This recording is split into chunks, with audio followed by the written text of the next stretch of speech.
convidados a ficar em pé para termos uma palavra de oração.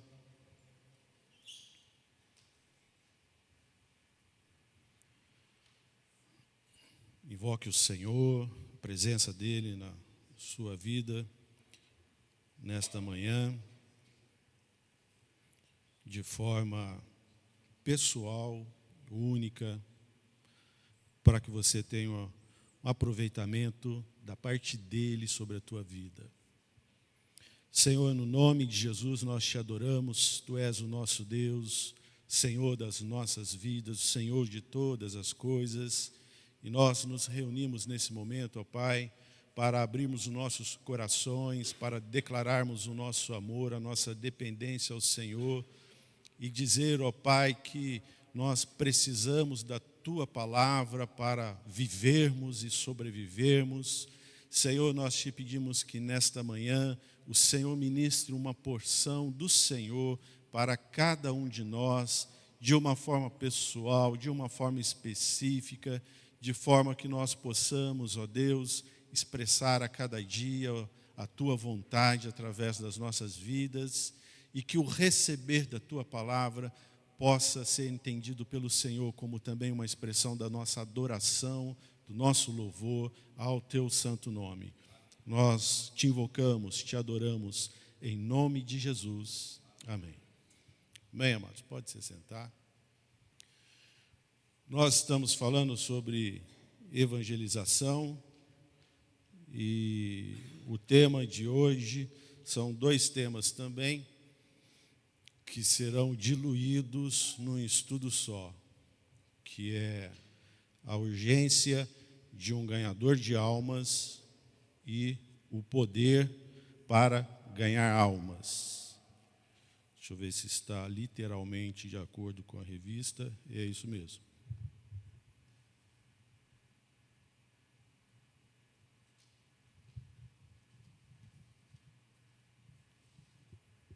A urgência de um ganhador de almas e o poder para ganhar almas, que vai estar diluído nesse estudo. Então, ora vai falar sobre uma coisa, ora sobre outra, mas a temática é essa daí. E eu quero começar com o texto do livro de Amós, profeta Amós, capítulo 8.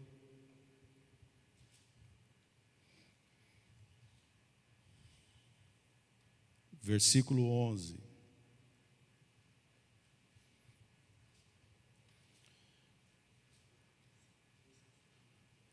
Amós, capítulo 8, versículo 8. Eis que vem dias, diz o Senhor Deus, em que enviarei fome sobre a terra, não de pão, nem de sede de água, mas de ouvir as palavras do Senhor. Andarão de mar a mar, e do norte até o oriente, correrão por toda parte, procurando a palavra do Senhor, e não a acharão. Semana passada, inclusive, na aula da semana passada, o Messias falou um pouco sobre a semente correta, né? A verdadeira semente a ser implantada e plantada. Então, para entender um pouco a visão de evangelismo, de ser um ganhador de almas e do poder para ser um ganhador de almas, tem algumas etapas até chegar lá. Porque todo mundo é unânime aqui. Precisamos ganhar almas? Todo mundo vai dizer sim. Temos um poder para isso, que não vem de nós mesmos, vem de Deus? Todo mundo vai dizer sim. Então está fácil, acabou a aula. Não. Então tem umas etapas para se compreender verdadeiramente isso, porque saber a gente já sabe. A diferença é a compreensão disso. O que vai nos mover é a compreensão, é o combustível, é a compreensão do que é a vontade de Deus para sermos ganhadores de alma, para entendermos o poder que vem de Deus para isso. E esse texto de Amós, há cerca de 20 anos eu tenho dito, já vivemos esses dias. E o texto diz, quero lembrar de novo aí. 11. Vem dias, diz o Senhor, em que enviarei fome sobre a terra, não de pão, nem de sede de água, mas de ouvir as palavras do Senhor. Andarão de mar e mar, e do norte até o oriente, correrão por toda parte. Obrigado, amado, Deus abençoe. Toda parte procurando a palavra do Senhor e não acharão. Não sei se os irmãos concordam que já vivemos esses dias. E para mim, eu pessoalmente, já há 20 anos que eu estou dizendo isso. Nós já vivemos isso. Existe fome e sede da palavra de Deus nos dias de hoje. Por isso, tudo aquilo que falamos na aula passada com o Messias aqui, o que está sendo pregado não é a semente, não é a semente correta, não é a palavra verdadeira. Porque já existe fome e sede da palavra de Deus. A palavra de Deus está cada vez mais escassa. Por isso tem um monte de gente, já falamos isso no domingo passado. Veja só que nós estamos só dando uma acelerada, engrenando naquilo que já foi falado na semana passada, com a participação dos irmãos, né? Por isso nós vemos tantos absurdos, tantos autopastores se intitulados na internet, falando um monte de besteira. Então tem esses dois lados. As pessoas que estão falando besteira, que não conhecem a palavra de Deus, ou que usam a palavra de Deus para outros princípios, para outras razões, e isso foi falado domingo passado aqui. Comediantes stand-ups, usando a palavra de Deus para ganhar dinheiro. Alguém aqui ouviu alguma vez algum testemunho de alguém que se converteu, entregou a vida para Jesus num show de stand-up comédia? E ainda mais que se usava a palavra de Deus. Alguém tem notícia disso? Tem.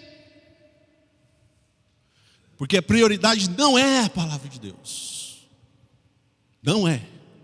Toda vez que a prioridade é ganhar dinheiro, conseguir seguidores, likes e mais um monte de coisa, não tem nada a ver com a evangelização. Não tem nada a ver com a palavra de Deus. Não tem nada a ver com Deus. Porque nós aprendemos que o bom pastor, e isso foi falado domingo passado, o bom pastor, ele deixa as 99 para buscar uma que está perdida. Se o meu objetivo é evangelização, eu posso usar a internet para isso, para a glória de Deus, e lá, tem lá um grande trabalho, mas tem 5 visualizações só. Mas se daquelas 5, uma foi alcançada pelo Senhor, então sim, valeu a pena.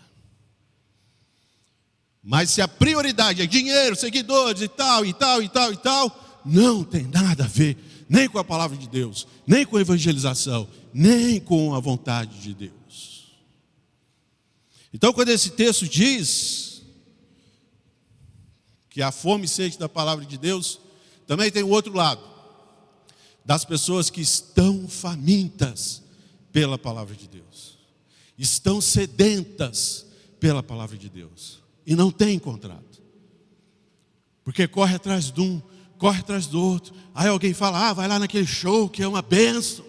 Aí ela vai atrás de não sei quem que tem milhões de seguidores, e ouve isso, e ouve aquilo, e às vezes gasta o tempo da sua vida em lugares que se prega 1001 coisas, menos o arrependimento, menos a cruz, menos o sangue de Cristo. Isso vem lá por último. E a culpa às vezes não são das pessoas, de muitas pessoas não são, elas estão sedentas, famintas pela palavra de Deus, e estão andando de mar em mar, buscando essa palavra de Deus. Quando nós começamos a ter essa consciência, nós já começamos a ter um pouco de motivação sobre a urgência de ganhar almas. Eu citei aqui numa ministração que na Alemanha fizeram um culto pelo chat GPT, né? Que é a inteligência artificial. Não tem pessoas, não tem pastor, pregador, louvor, não tem. Tem um telão, e na inteligência artificial os caras escreveram lá, vou fazer um culto de adoração, e aí aparece avatares, né? Como se fossem pessoas, e cada um dirigindo uma parte do culto, e dirigindo o louvor, tudo feito pela inteligência, o conteúdo tudo desenvolvido pela inteligência artificial. Lotou a igreja, como nunca, ficou gente de fora para ver aquilo. Que tristeza. Isso me lembra quando Deus criou o homem, né? E eu falei isso. Criou Adão. Que corpo perfeito deveria ser, fisicamente falando. Mas não tinha vida. Era só um barro transformado em carne, apesar da beleza que com certeza tinha, da perfeição física, da beleza, não passava de um corpo morto. Só se tornou alma vivente quando Deus soprou-lhes as narinas. Deus está onde o seu espírito está, onde ele sopra. É inteligência artificial. Lindo, maravilhoso, é um corpo morto. O Senhor veio para nós, seres humanos, não veio para... O objetivo de um Deus não é que criar máquinas. Lotou milhares de pessoas para ver o culto ChatGPT, né? Ansiosas pela palavra de Deus, ansiosas por receber algo de Deus, buscando de mar em mar, e não estão encontrando. Nós vivemos nos dias de hoje, também já falado aqui algumas vezes, sobre a situação que nós vivemos, caótica no mundo.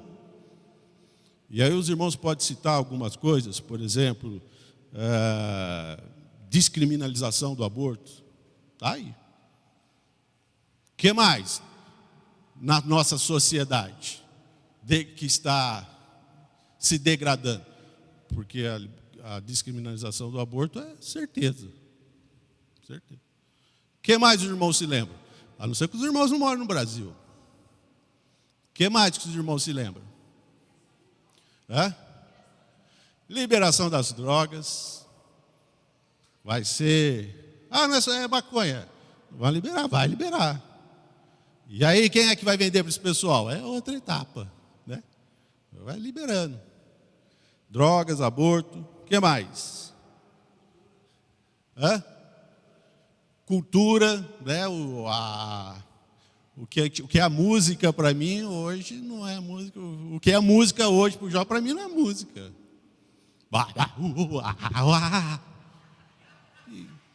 É isso. E olha que é capaz de fazer sucesso. Alguém ainda fala assim, fala para ele fazer de novo. Né? Cultura, aborto, vai ser liberado. Da pedofilia, a Organização Mundial da Saúde diz que a pedofilia é uma doença. E a lei diz que ninguém pode ser punido por uma doença. Olha só o mundo que nós estamos. Pedofilia, daqui a pouco, liberado. Aborto, uso de drogas, a cultura, os valores, né? Família, né? Bota lá no Google, vamos destruir a família para vocês verem. Aparece pessoas declarando exatamente isso. Queremos destruir a família. O que mais? Mais uns 2 aí.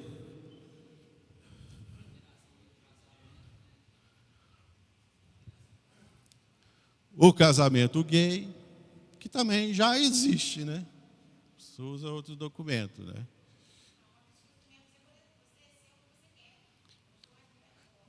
Exatamente. O cara, hoje a sociedade... Eu vi um filósofo falando, é impressionante que em pleno século XXI a sociedade não sabe o que é um homem e o que é uma mulher. Não sabe. E aí começa a ter outros problemas, né? Transgêneros ocupando espaços de pódio, primeiro lugar, onde destinado às mulheres, né? É outro problema. Porém, uma sociedade corrompida. Agora, e muito mais outras coisas nós podíamos dizer aqui, não é? Mas, em Apocalipse capítulo 20, gostaria que vocês lessem comigo Apocalipse capítulo 20. Uma coisa interessante, que eu acho que tem muito a ver com isso, porque esse tipo de coisa que nós citamos, e outras piores, acontece só no Brasil? Não. Está acontecendo no mundo inteiro. Eu conversei com um rapaz, um conhecido meu, há umas 2 semanas. Ele esteve, se não me engano, na Califórnia, numa cidade da Califórnia, e ele disse que estava impressionado, porque lá na cidade onde ele foi, os jovens têm uma região lá que é como se fosse a Cracolândia aqui. Então eles estavam usando uma droga, que é aquela droga que a gente já viu na internet, que o cara fica feito um zumbi mesmo de filme, né? Se batendo, fazendo bizarrices e atrocidades por causa da droga. E além disso, lá naquela cidade já foi aprovado, que é outra coisa também que já está no Congresso brasileiro aqui, e naquela cidade já foi aprovado a lei dos pequenos furtos. Então lá, se não me engano, até lá onde ele estava, ele me dizia que até $1.000 não era mais punível. E no Brasil tem um projeto de lei que até um salário mínimo também vai ser descaracterizado como crime. Entende? A sociedade nossa. E não é só no Brasil, é lá também. É em outros países também. O irmão Luiz, na última aula que ele deu aqui, ele falou uma coisa interessantíssima. As coisas vão acontecendo sempre com uma razão de ser, e a gente vai aceitando, vai assimilando. E aí, em Apocalipse capítulo 20, tem um texto que achei interessantíssimo, versículo 6. O livro de Apocalipse ele não é aberto assim, na verdade, para o nosso entendimento, porque existem mais de 12 linhas de interpretação do livro de Apocalipse. Muitas coisas são figurativas, outras são literais, mas ainda há um não entendimento comum sobre Apocalipse, que existem muitas coisas, muitas variantes, muitas coisas figurativas, que então vai depender do posicionamento, da linha de raciocínio de cada um. O indivíduo pode ser amilenista, pré-milenista, pós-milenista, pré-tribulacionista, pós-tribulacionista. Isso é uma discussão que assim, ainda não foi claramente aberto, depende da linha de interpretação que você quer seguir e tem base para todas elas. Mas existem algumas coisas que são únicas, que não tem dúvida, está claro do que está escrito ali. E é o caso desse texto. Apocalipse 20, a partir do versículo 6, diz assim: bem-aventurado e santo é aquele que tem parte na primeira ressurreição. Sobre esses a segunda morte não tem autoridade, pelo contrário, serão sacerdotes de Deus e de Cristo, e reinarão com ele os 1000 anos. Que 1000 anos é esse? Existem várias coisas interpretativas, essa não é a questão. Mas só para você entender, versículo 7. Quando, porém, se completarem os 1000 anos, que já podem ter acontecido, que podem estar acontecendo, que vão acontecer, né? Mas quando se completarem os 1000 anos, Satanás será solto da sua prisão e sairá a seduzir as nações que há nos 4 cantos da terra. Gog e Magog, figura de todas essas nações dos 4 cantos da terra, a fim de reuni-las para a peleja. O número dessas é como a areia do mar. Então a Bíblia diz, fato, que Satanás seduzirá todas as nações. Há alguns anos atrás eu li esse texto e ficava pensando, mas como vai seduzir todas as nações? Cada nação tem uma cultura diferente, uma história diferente, um povo diferente. E aí nós vemos hoje todas as nações seduzidas pelas mesmas coisas, contrárias à palavra de Deus. Nós estamos nos finais dos tempos. E aqui nós temos todas as nações caminhando para os mesmos pensamentos, contrários à palavra de Deus. Percebem isso? E talvez seja exatamente por isso que em Mateus capítulo 24, quando Jesus fala sobre as últimas coisas, Mateus 24, ele vai falar sobre as últimas coisas, mas no versículo 9, Jesus diz assim: então sereis atribulados, e vos matarão. Sereis odiados de todas as nações, por causa do meu nome. Vê que nós estamos caminhando para isso. Vê que as coisas estão se fechando. Apocalipse diz sobre a sedução de todas as nações. Jesus cita todas. Então, chegará o momento em que vocês serão odiados por todas as nações. Por quê? Por causa da palavra, por causa do nome do Senhor Jesus. Então, como que as pessoas podem crer na palavra de Deus? Quando evangelizamos, e já estamos entendendo a pressa disso aí, a urgência disso daí, como que as pessoas vão crer na palavra de Deus, nesse mundo caótico que nós estamos vivendo, nessas informações caóticas, distorcidas, nessa falta da palavra de Deus que contribui para os desígnios malignos? Por quê? Porque não se encontra muitas vezes a verdadeira palavra. Nós já falamos sobre isso. As pessoas sedentas, e quando as pessoas estão sedentas, eu já ouvi casos de pessoas que a ponto de morrer de sede, porque dizem que a sede faz a pessoa enlouquecer, né? E cientificamente a pessoa vai perdendo a razão, porque a sede você aguenta muito tempo sem comer, mas a falta d'água são questões de 2 ou 3 dias, e aí você já começa a enlouquecer. Cientificamente fala sobre isso, a gente vê documentários, filmes sobre isso.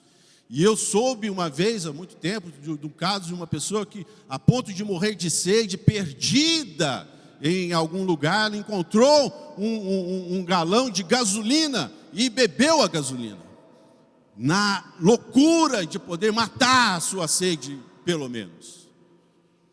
Então é interessante que, quando o texto de Amós fala sobre sede, a fome e sede da palavra de Deus, as pessoas, quando estão sedentas, elas são capazes de cometer loucuras, lutando pela sua sobrevivência. Sedentas pela palavra de Deus, elas são capazes de cometer loucuras quando não a encontra. Ela começa então a dirigir os seus pensamentos, o seu coração, por aquilo que não é a palavra de Deus, mas ela na ansiedade de que a seja. E aí vai se formando um grupo muito difícil de se alcançar. Pergunto, como essas pessoas podem crer na palavra de Deus pela nossa evangelização? Alguém tem uma ideia sobre isso, ou experiência sobre isso? Como as pessoas passarão a crer na verdadeira palavra? Como as pessoas crerão na palavra de Deus? Ok? Alguém tem alguma ideia de como essas pessoas vão crer efetivamente na palavra de Deus? Pastor, o senhor me derruba, pastor.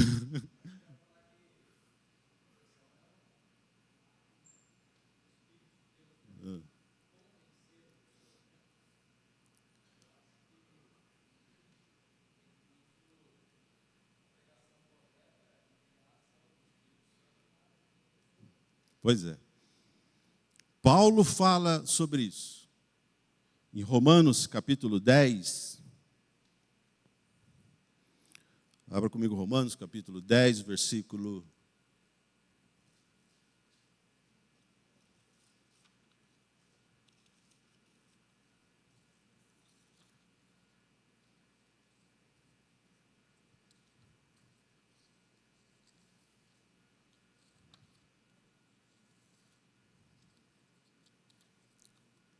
13 e 17. Todo aquele que invocar o nome do Senhor será salvo. Como, porém, invocarão aquele em quem não creram? E como crerão naqueles que nada ouviram? E como ouvirão se não há quem pregue? E como pregarão se não forem enviados, como está escrito, conformosos são os pés do que anunciam as coisas novas. Só uma forma da pessoa crer na palavra de Deus, ouvindo a pregação.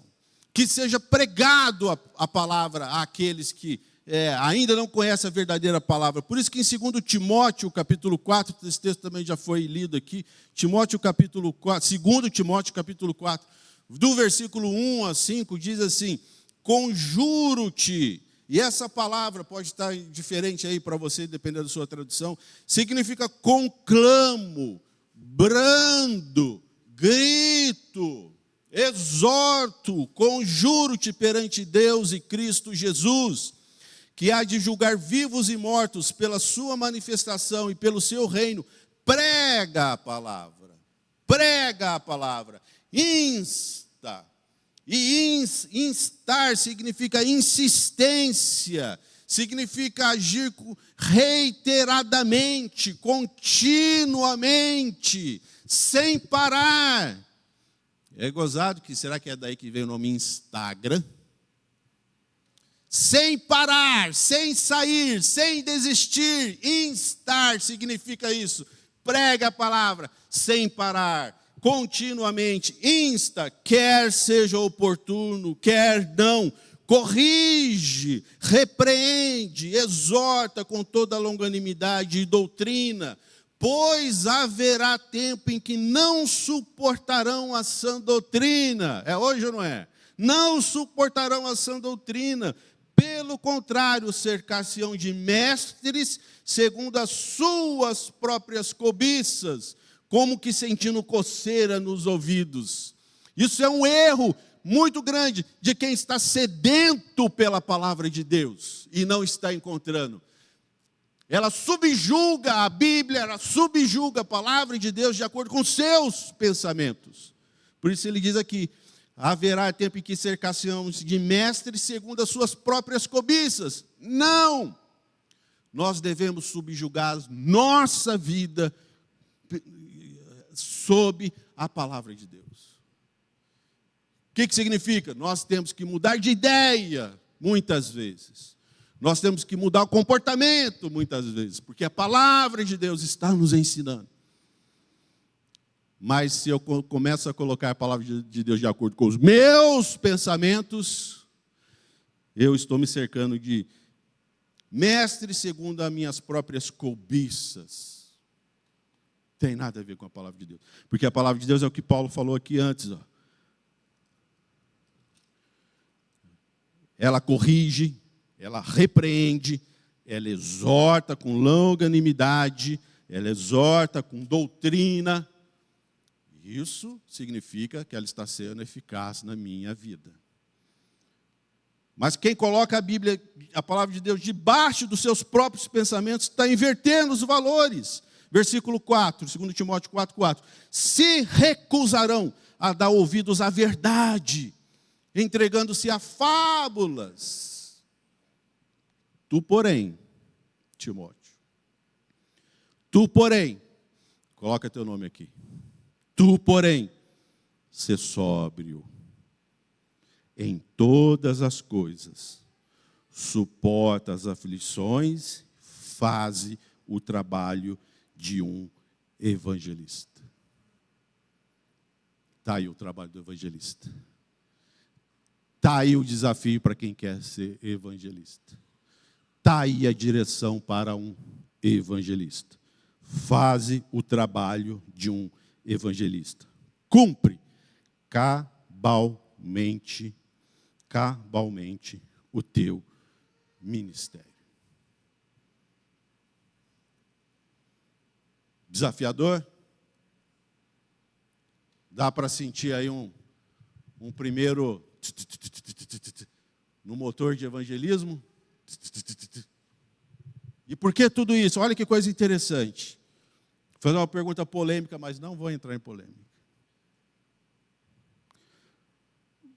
Como uma pessoa é salva?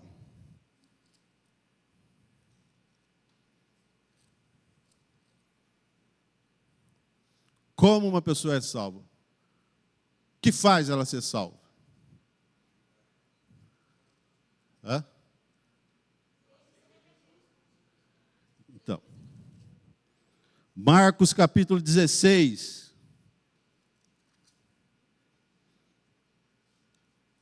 (15 e 16) E disse-lhes: ide por todo o mundo, pregai o evangelho a toda criatura. Quem crer e for batizado será salvo. Quem não crer será condenado. João 3,16 a gente sabe de cor. Porque Deus amou o mundo de tal maneira que deu o seu Filho unigênito para que todo aquele que nele crer será salvo. E João capítulo 6, ele vai repetir alguma coisa, Jesus vai falar alguma coisa parecida com isso, vamos ver. João capítulo 6, versículo 47, Jesus diz assim: em verdade vos digo, quem crê em mim tem a vida eterna. Atos 10, 43.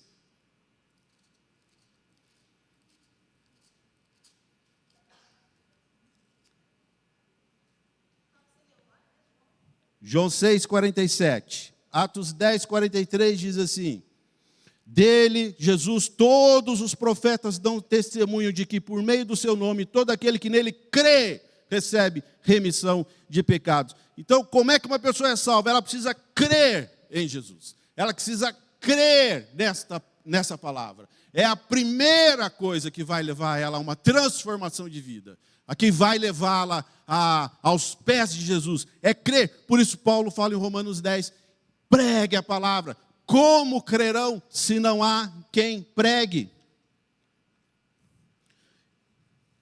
Romanos capítulo 10, versículo 13 que nós lemos.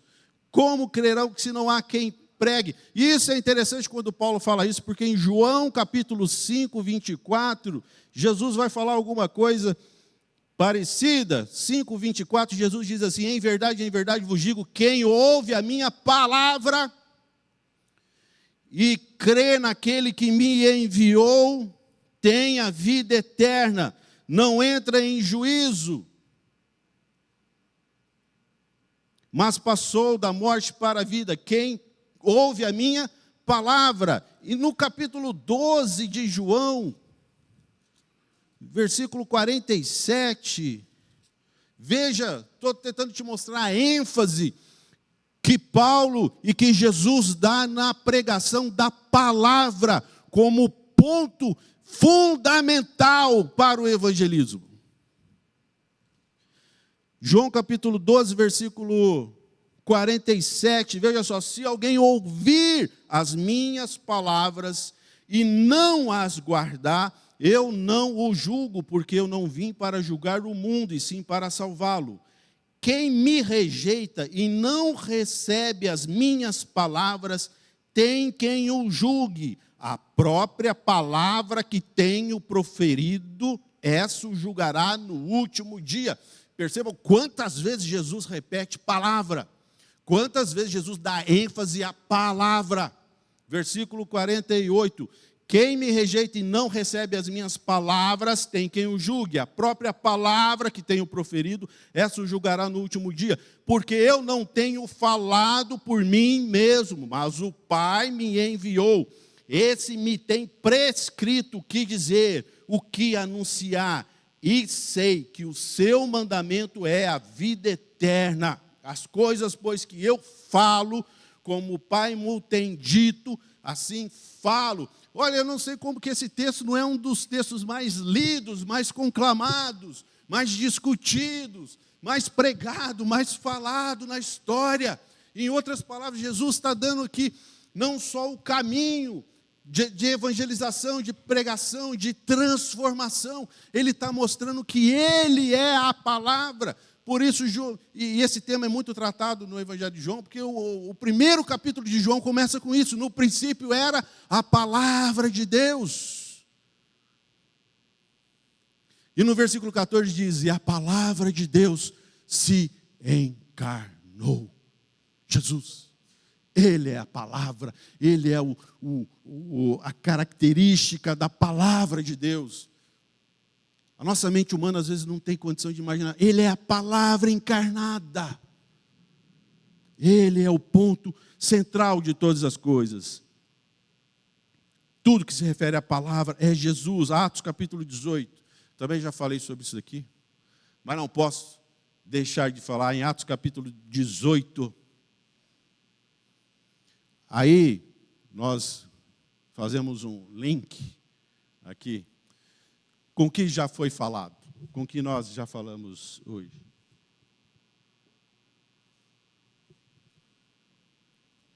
A começar lá em Amós. Vivemos dias em que haverá fome e sede da minha palavra. Vivemos dias em que prega-se todas as coisas menos a palavra de Deus.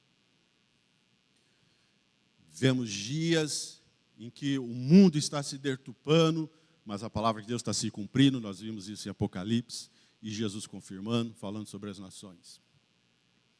Enquanto o mundo está se deteriorando, e Jesus disse: o diabo veio para matar, roubar e destruir, no âmbito pessoal e no âmbito de sociedade e de humanidade.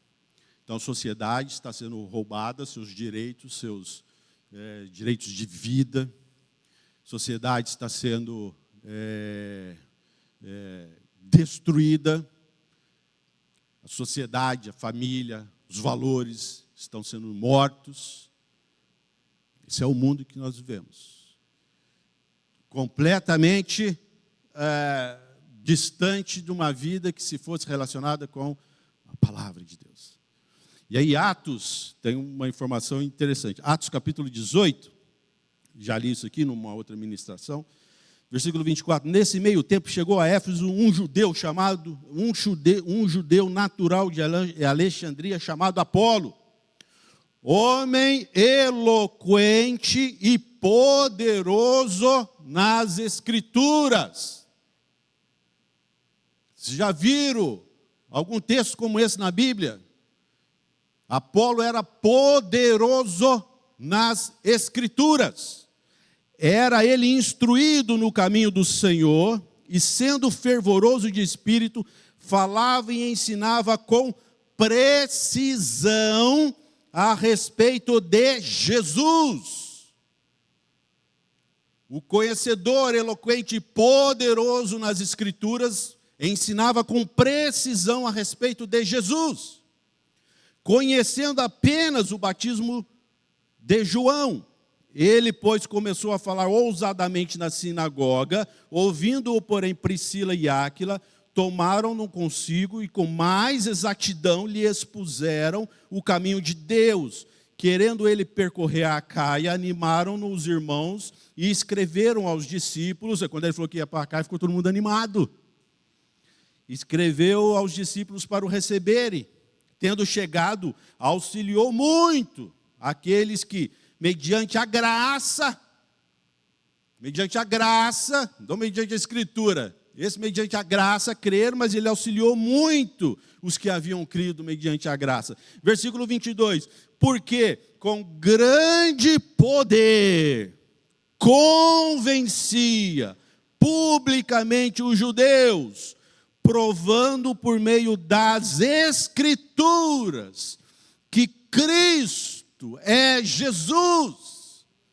Talvez você esteja pensando: eu não estou entendendo a empolgação desse moço aí por causa desse texto aí.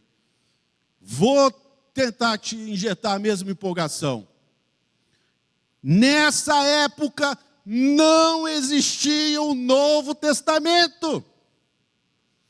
Somente o texto até Malaquias. E a Bíblia está dizendo que com esse texto até Malaquias, ele publicamente, com grande poder, convencia que Jesus é o Cristo. A palavra de Deus é Jesus, toda ela. E o que nós vemos hoje? Não, é Velho Testamento. Não. Vamos reescrever a Bíblia, porque o Velho Testamento não tem nada a ver com os dias de hoje. Isso é pastor, isso? Isso é homem que conhece a Bíblia? Isso é homem que conhece a palavra? Está aqui, ó. Convencia por meio das Escrituras que Cristo é Jesus. Não tinha o Novo Testamento, ó. Só até Malaquias. E você até Malaquias já viu Jesus? E você até Malaquias contemplou Jesus? Então está faltando injetar uns aditivos aí nesse motor, que é a palavra de Deus. Você consegue perceber por que muitas vezes a palavra de Deus está escassa? As pessoas estão famintas da palavra de Deus? Às vezes a evangelização precisa começar dentro da igreja. Pessoas fazendo piada com a Bíblia, se dizem da igreja. Pessoas anulando o Velho Testamento, por quê? Porque não compreende o Velho Testamento. Isso vai se tornando pedras de tropeço. Meus amados, quando eu li isso pela primeira vez na minha vida, eu pensei comigo, Deus, eu quero isso. Eu quero conhecer a tua palavra dessa forma. Nunca mais se fala de Apolo nesse texto. Mas nem precisa. Às vezes as pessoas brincam, né? Quem você quer conhecer lá no céu? Quem você quer conhecer lá? Eu quero conhecer Apolo. Também, né? Apolo, você mudou muita coisa lá embaixo. Infelizmente não em muitas pessoas, mas que o teu desafio seja esse. Que você possa orar e dizer, Senhor, eu quero ao menos te conhecer ao Senhor Jesus, na integridade da palavra. Em cada pedacinho dessa palavra eu quero ver Jesus, porque Jesus é a palavra encarnada do Senhor. Toda ela. É isso que vai nos fazer mudar a sociedade. É isso que efetivamente nos faz sal. Nos faz luz do mundo. A palavra de Deus. Porque a palavra de Deus encarnou entre nós. Então é pela palavra de Deus que somos resgatados do nosso pecado. Talvez a evangelização, para você ser um grande evangelista, talvez comece evangelizando a você mesmo. A tua visão do teu relacionamento com a palavra de Deus. Porque como crerão se não a ouvirem? E como ouvirão se não há quem pregue? E como pregarão se não forem enviados? E aí eu entro na segunda pergunta. Então, para pregar, eu preciso ser enviado? Se eu não for enviado, eu não preciso pregar. Não é isso? O que os irmãos acham? Então, a pregação é para quem for enviado. Sim? Quer dizer que quem não for enviado, não prega. Mas esse id é para quem? Para todos? Mas então, e quando Paulo fala? Como há quem pregue se não forem enviados? Então tem que esperar ser enviado. Lembra desse texto? Romanos 10?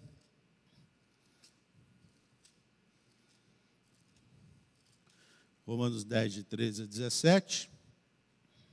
Versículo 15. Como pregarão se não forem enviados? Como está escrito. Quão formosos são os pés do que anunciam coisas boas. Então, isso aí dá uma amenizada. Tipo assim, não, eu não sou enviado, né? Deus não me enviou, então vou ficar na minha. Tranquilinho. Instagram, Netflix. É isso? Mas é o que está escrito, não é? Sim ou não, gente? Sim? Sim, ou seja, só prega quem foi enviado. Isso? Não? Mas, então, quando Paulo escreve aqui, ele não está falando especificamente daqueles que são enviados para a pregação?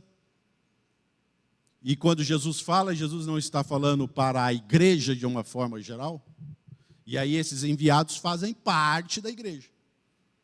Mas não é toda a igreja. É isso? Difícil pergunta? Não?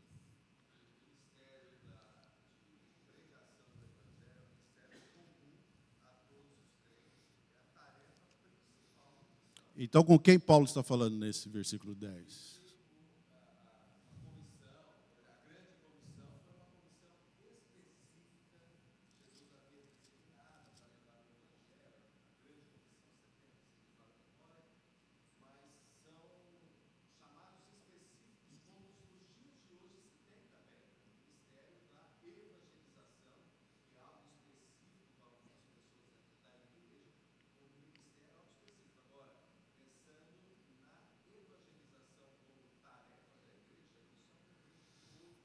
Sim, nesse Romanos 10, então, Paulo está falando para essas pessoas em específico, desse ministério. É isso? Mas aí, como é que fica em 2 Timóteo 4, que Paulo fala? Prega a palavra, se é oportuno ou não oportuno? Ao pós-venda? Lucas capítulo 8.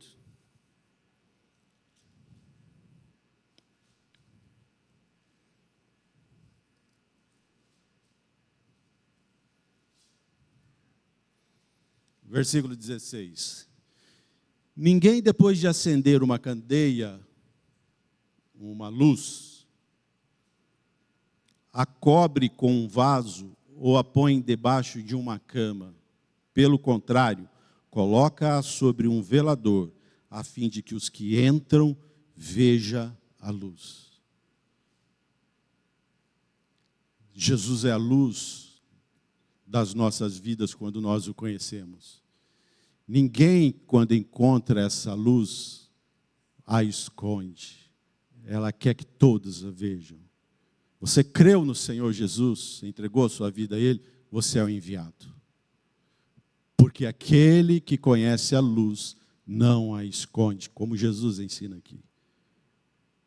Ele quer que todos a vejam. Em Efésios capítulo 4, o capítulo 1, Paulo dá uma verdadeira aula sobre o processo de conversão e salvação do homem. E no capítulo 4, dando continuidade a isso, versículo 1, ele vai dizer: rogo-vos, pois eu, prisioneiro do Senhor, que andeis de modo digno da vocação que fosse chamado.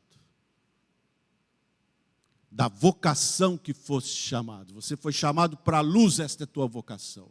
Você se converteu, esta é a vocação. Andeis de modo digno da vocação a que fostes chamado.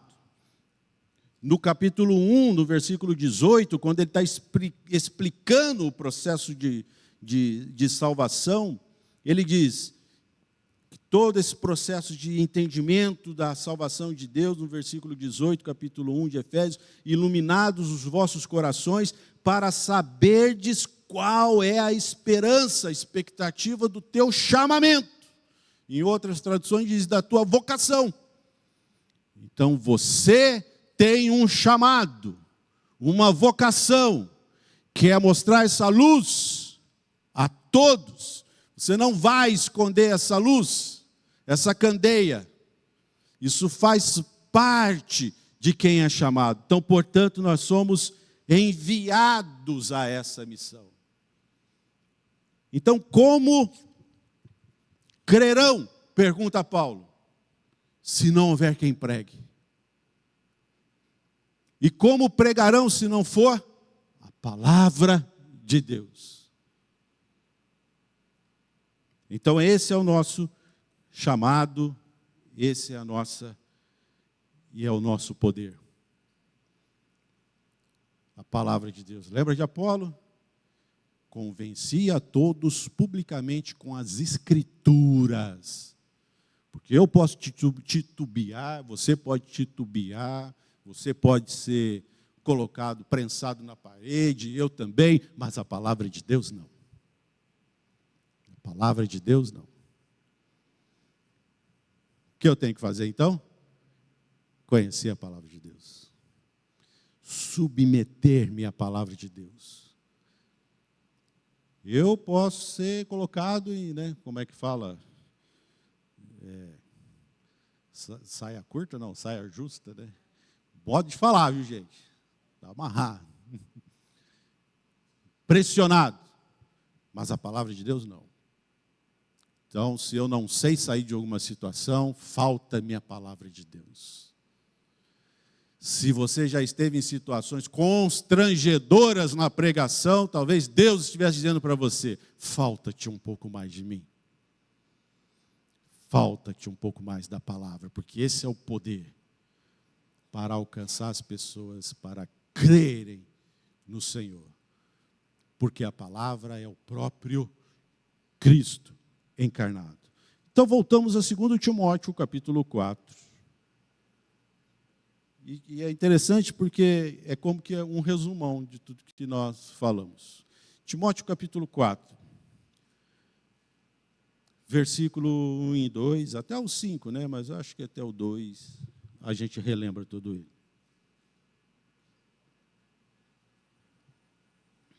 Conjuro-te, e aí você já sabe o significado dessa palavra, essa insistência, esse clamor de Paulo, perante Deus e Cristo Jesus, que há de julgar vivos e mortos, pela sua manifestação e pelo seu reino. Prega a palavra, insta, quer seja oportuno, quer não. Corrige. Como você vai corrigir se você não conhecer a palavra? Repreende. Como você vai repreender se você não conhecer a palavra? Exorta. Como você vai exortar se você não conhecer a palavra? Com longanimidade e doutrina. Doutrina é o que a palavra ensina. Então, como você vai exortar, ensinar, se você não tem um ensino? Pois haverá tempo que não suportarão, e vai. Mas versículo 5, mas isso daí é muito. Isso daí é o versículo 5, ó. Tu, porém, se sobra em todas as coisas, suporta as aflições, faz o trabalho de um evangelista. Isso é o trabalho de um evangelista. Não dá para ser evangelista do jeito que eu quero ser, do jeito que a palavra de Deus me direciona, me ensina. E a base é ela. A base é entendimento da urgência da pregação. A base é entender que o poder é a palavra de Deus, que vai agir nas pessoas. Agora eu pergunto, suponhamos que toda manhã você acorde de manhã, leia esse capítulo 4 e diga: hoje eu vou cumprir esse capítulo. E eu vou pregar a palavra, quer seja oportuno, quer não, eu vou pregar a palavra para alguém hoje. Ou se eu estiver no ônibus, no trabalho, na escola, na rua, um cara que bater aqui na minha porta, suponhamos que você decida fazer isso. Todos os dias eu vou fazer isso. O que vai acontecer, na sua opinião?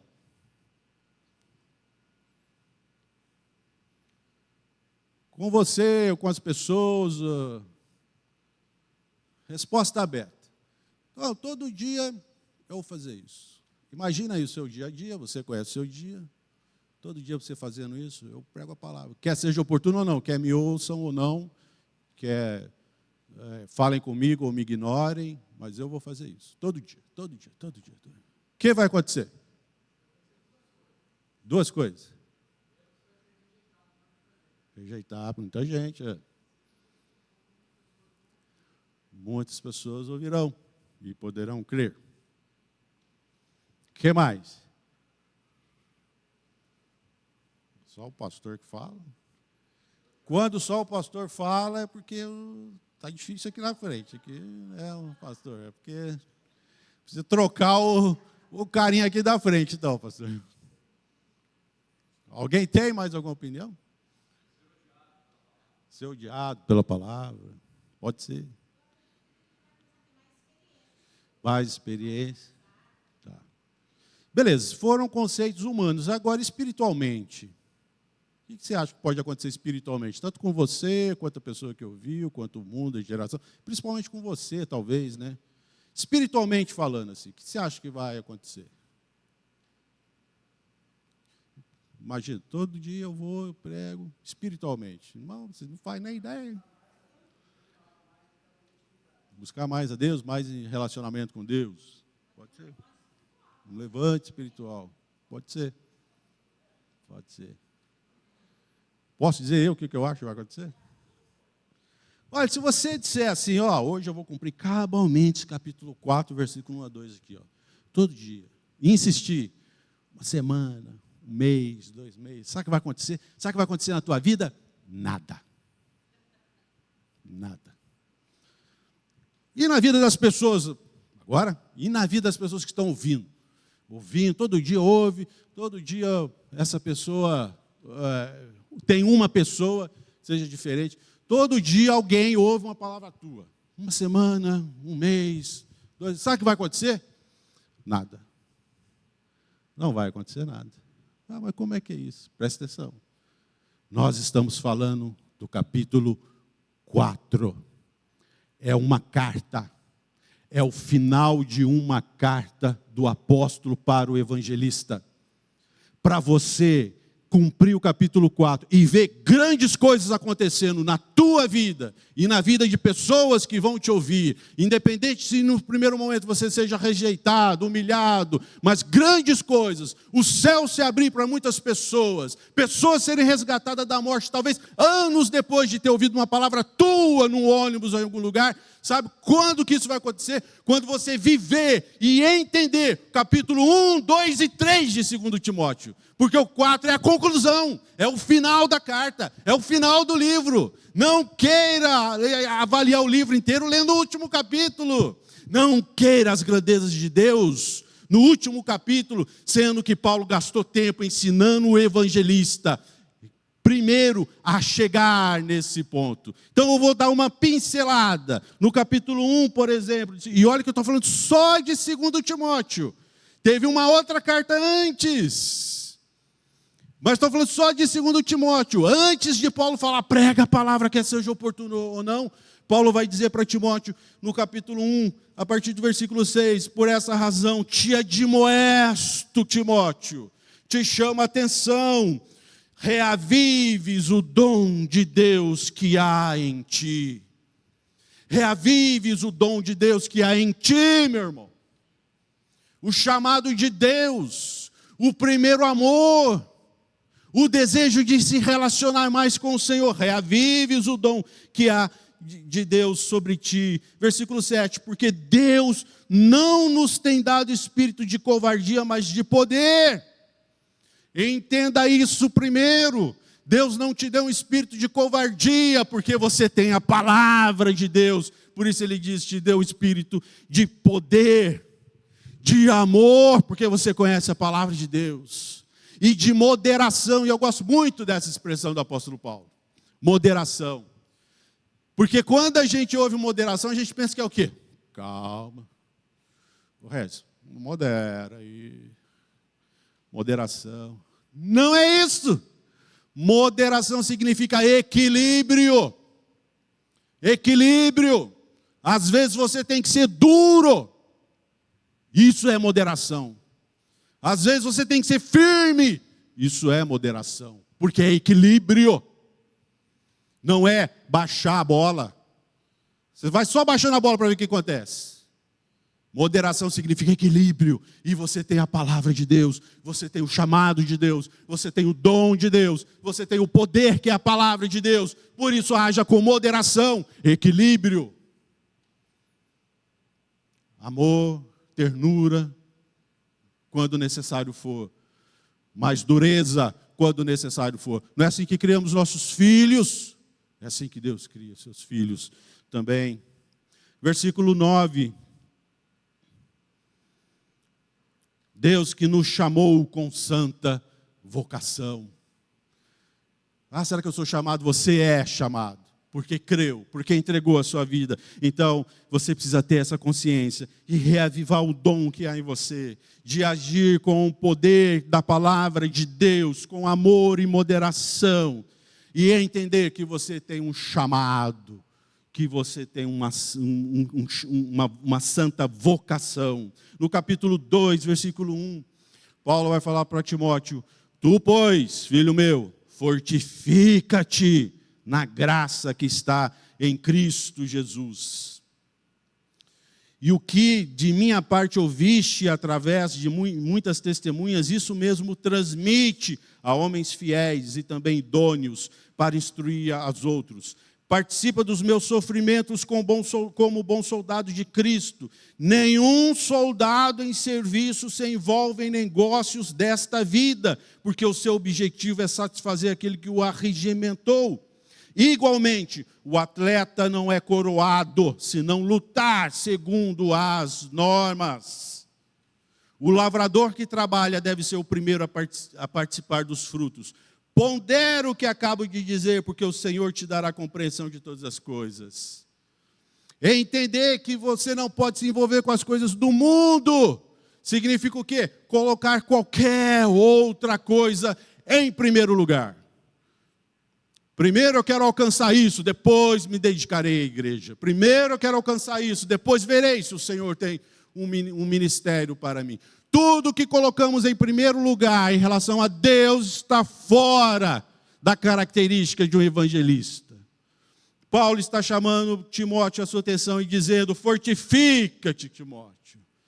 E é interessante essa palavra fortifica, porque Pedro, lá no capítulo 1, versículo 5, versículo 10, ele diz: fortifica-te e fortalece-te.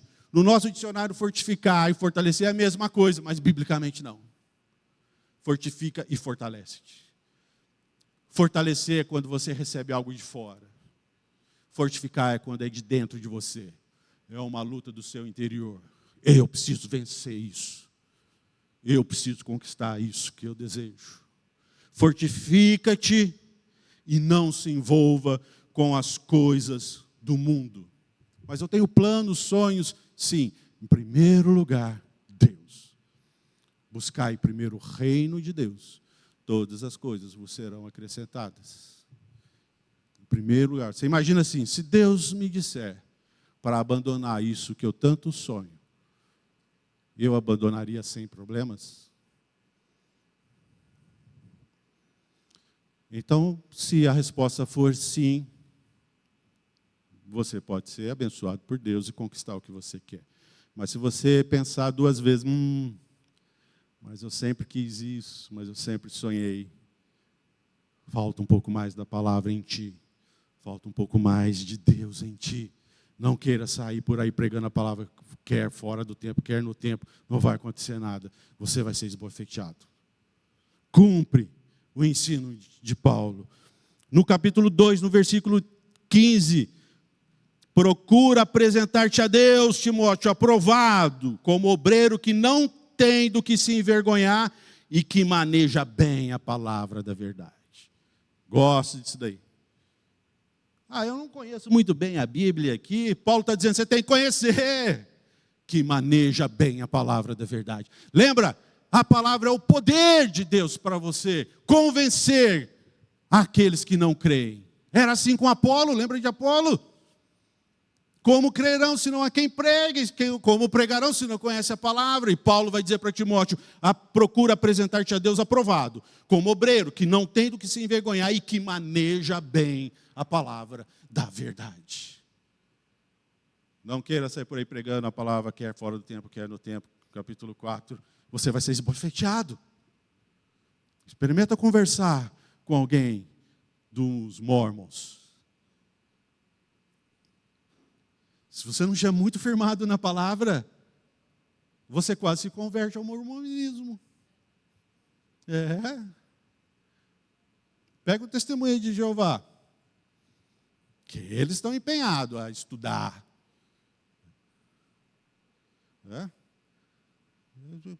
Você vai voltar para casa desbofeteado e ainda com dúvida ainda. Procura apresentar-te a Deus como obreiro aprovado e que maneja bem a palavra da verdade. Ao menos isso, irmãos. Não precisamos ser Apolo. Ao menos maneja bem a palavra da verdade. Porque ela é o poder, é o que Paulo falou ali no capítulo 2. É o poder de Deus para com a tua vida.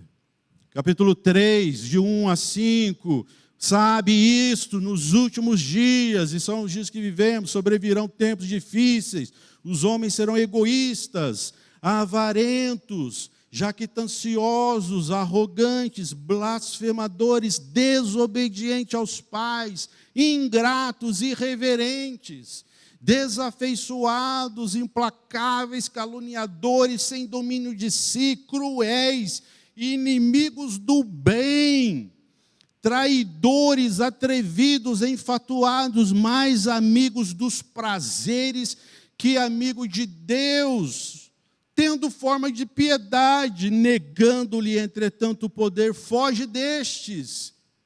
Esse é o dia de hoje. Lembra de Amós? Lembra dos dias de hoje? É isso, consciência. Paulo está chamando Timóteo à consciência. Perceba, Timóteo, o que está acontecendo na sociedade. Perceba, Timóteo, como são as características daqueles que não estão buscando a Deus. Tenha consciência disso. Então Paulo está chamando ele a observar, não se envolver com isso. Por isso no final do versículo 5 ele diz, foge destes. Mas está aberto para pregar a palavra, porque dias difíceis virão, e no nosso caso, dias difíceis já chegaram e tendem a piorar. Está chamando a atenção disso. Eu preciso ter essa consciência. Antes de sair por aí pregando, quer seja oportuno, quer eu vou ser esbofeteado.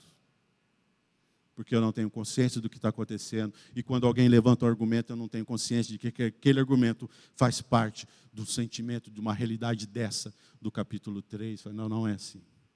E aí eu vou precisar lá do capítulo 2 de ter moderação. Poder da palavra de Deus em moderação. Ou um pouco mais, ou um pouco mais. Não é assim.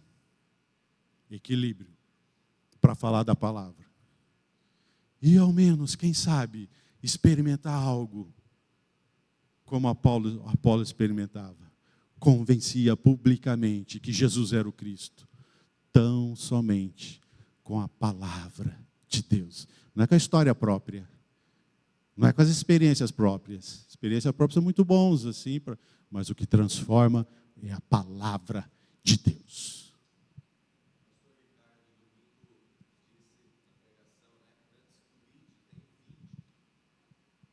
Exato aí. E o vinde é muito mais do que vir. É o se transformar. É isso daqui que Paulo está ensinando para Timóteo. Quer dizer, por favor, se preparar. Quero dizer para você que Timóteo aqui tinha em torno de 17 anos de idade, quando ele recebe essa palavra. Menino bom esse. E eu e você, do alto dos nossos 30 e tantos anos, temos muito que aprender com Timóteo, que era o que ele aprendeu de Paulo. Veja só o que Paulo está colocando nas costas desse menino. Mas ele vai falar mais ainda, capítulo 3, versículo 14. Tu, porém, vê quantas vezes ele fala tu, porém. Lá, isso, nem falamos da primeira carta. Tu, porém, Timóteo, chamando a atenção do menino. Tem seguido de perto o meu ensino, o meu procedimento, propósito, fé, longanimidade, amor, perseverança, as minhas perseguições, os meus sofrimentos, quais me aconteceram em Antioquia, Icônio, Listra, que variadas perseguições tenho suportado. De todas, entretanto, me livrou o Senhor. Todos quanto querem viver piedosamente em Cristo serão perseguidos. Mas os homens perversos e impostores irão de mal a pior, enganando e sendo enganados. Tu, porém, Timóteo, permanece naquilo que aprendeste e de que foste inteirado, sabendo de quem o aprendestes, e de que desde a infância sabe as sagradas letras que podem tornar-te sábio para a salvação pela fé em Cristo Jesus. Toda a Escritura é inspirada por Deus e útil para o ensino, repreensão, correção, educação na justiça, a fim de que o homem de Deus seja perfeito e perfeitamente habilitado para toda boa obra. Chama a atenção de Timóteo para valorizar o seu aprendizado e a referência que ele tem. Ele tem a referência e Paulo está dizendo, eu sou a sua referência. O que eu tenho pregado, eu tenho vivido. Quais são as nossas referências?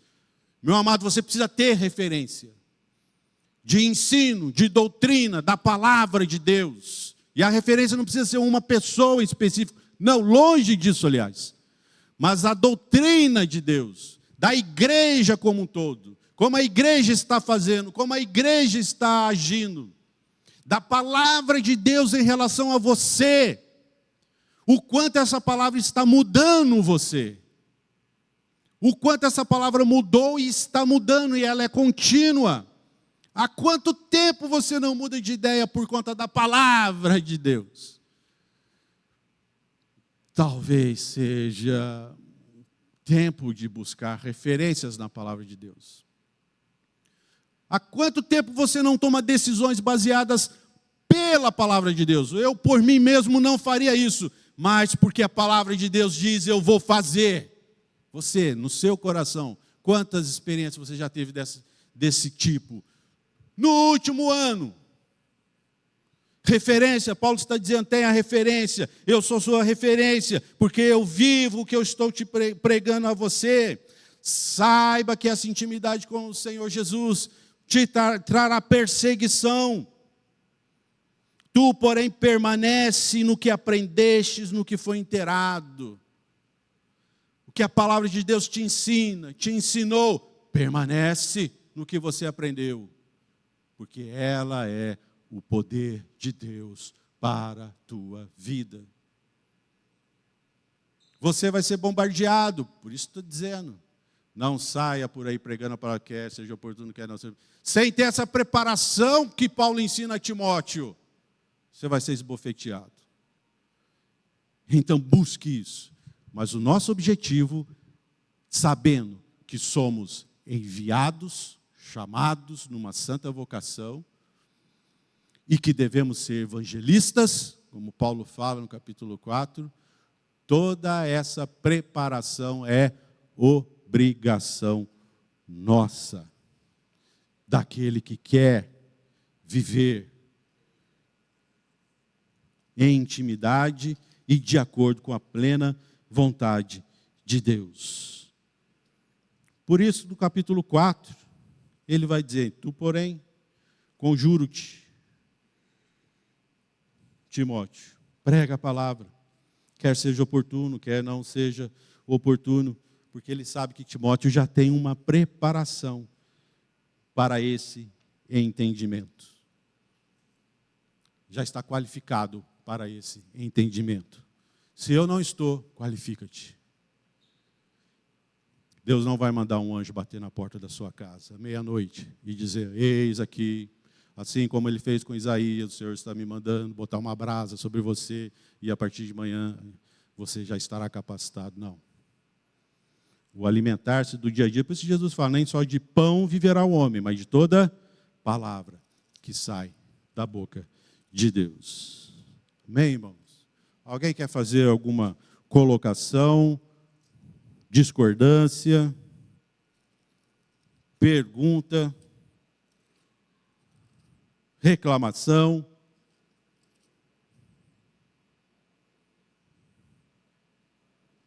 Não? Então vamos encerrar com a leitura de Salmo. Capítulo 119. Ele inteiro.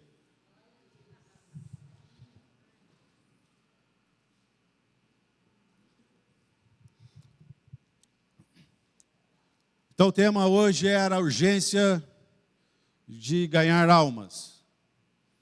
Que você tenha sentido um pouco dessa realidade, de um ponto de vista mais de nós como igreja, do que do mundo em si, porque o mundo a gente já sabe que está em degradação. Mas do nosso ponto de vista como igreja, que você tenha entendido que há um poder à tua disposição, que é a palavra. Mas a palavra, ela é como, e Jesus já fez algumas colocações de forma de parábolas como essa. É como um tesouro. Você precisa cavar. É interessante como a palavra de Deus, ela atende todos os níveis, né? Todos os níveis de conhecimento, de sabedoria, todos os níveis humanos de entendimento, de sabedoria. Não interessa o QI das pessoas, não interessa nada. Ela atinge todas as pessoas. Mas quanto mais você cavar, você vai descobrindo riquezas dessa palavra. Eu poderia dizer como fosse um videogame, né? Cada vez que você busca mais a palavra, você alcança um nível maior. Um nível, às vezes, mais difícil, mas você consegue ali as arminhas, as armas mais poderosas. Cada nível. A tal ponto, quem dera. E gozado que desde a minha juventude eu tenho procurado. Sabe quando Paulo fala, tenha referências? Eu tenho procurado. Apolos. Poderosos nas Escrituras. Capazes de convencer publicamente qualquer pessoa. Não por causa dele. Por causa da palavra. Eu tenho caçado. No bom sentido, né? Procurado. Não encontrei. Ainda falta muito para nós ainda. Mas como isso seria transformador. Talvez se ao longo da história não buscássemos tantas coisas e esquecêssemos desse personagem. Também, né? Fala-se pouco dele, né? Talvez se ensinasse mais sobre ele. Para as crianças, para os adolescentes. Ensina-se muito para as crianças, né? O Davi, o Golias, o Sansão. Eu nunca vi nenhuma criança representando Apolo no teatrinho da igreja. Assim. Nunca vi. Que pena.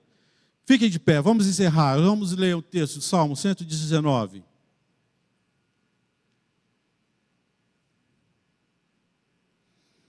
Versículo 41. Salmo 119, versículo 41. Venham também sobre mim as tuas misericórdias, Senhor, e a tua salvação segundo a tua promessa. E saberei responder ao que me insulta, aos que me insultam, pois eu confio na tua palavra. Não tires jamais da minha boca a palavra da verdade, pois eu tenho esperado nos teus juízos. Assim, observarei de contínuo a tua lei, para todos sempre. E andarei com largueza, pois me empenho pelos teus preceitos. Também falarei dos teus testemunhos, na presença dos reis, e não me envergonharei. Terei prazer nos teus mandamentos, os quais eu amo.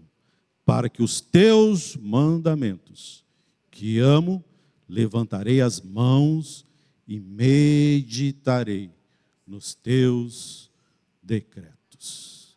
Senhor, nós te adoramos, ó Deus,